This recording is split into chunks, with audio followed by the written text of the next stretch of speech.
shir jaraa'id oo agaasimaha ururka dibudhiska iyo horumarka Soomaaliya Sorosor dalkan Finland iyo qaybo ka mid ah dalka Soomaaliya injineer Idris Xasan Faarax oo ku qabtay saaka aroortii hore caasimadda waddanka Finland ee Helsinki taasoo uga gol lahaa cambaareen uu dusha uga tuurayay xariga dowladda federaalku u geysatay wariyaasha Universal TV xaruntiisa Muqdisho iyo siyaasadda haatan ka taagan Soomaaliya xariga wariyaasha isagoo ka hadlayana waxa uu yiri sidaan arrimihii ugu dambeeyay ee Soomaaliya ka soo cusboonaaday gaar ahaan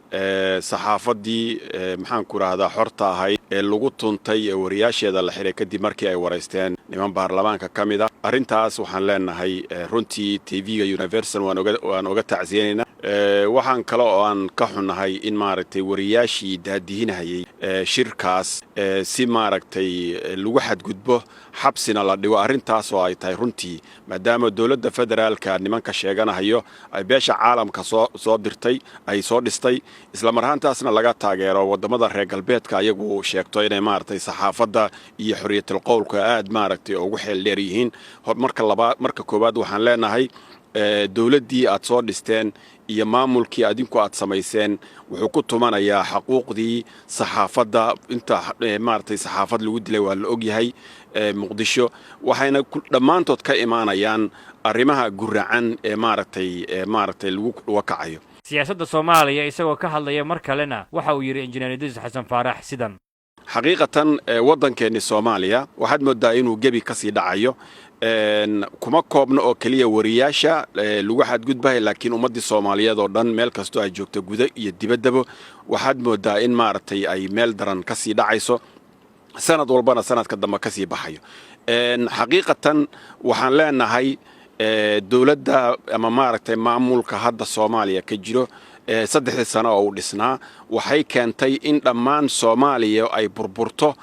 hor la sii burburto maamullo maartay dawladda aan hoos imaan ay samaysmaan isla marhaantaasna dad ajnabi ay Soomaaliya gacanta ku dhigaan oo wadankii Soomaaliya dhammaantii uu faraha ka baxo Itoobiya iyo xulafadooda waxay rabaan inay al-shabaab la dagaalamaan oo la ciribtiro Soomaaliya laga ciribtiro isla marhaantaasna dawlad Soomaaliya la yiraahdo meesha ayna ka imaan oo dawladdii Soomaaliya la burburiyo oo ay baaba'do oo maartay maamullo ayagu ay sameeyaan ay keenaan isla marhaantaasna qarankii Soomaaliya meesha laga saaro taariikhdana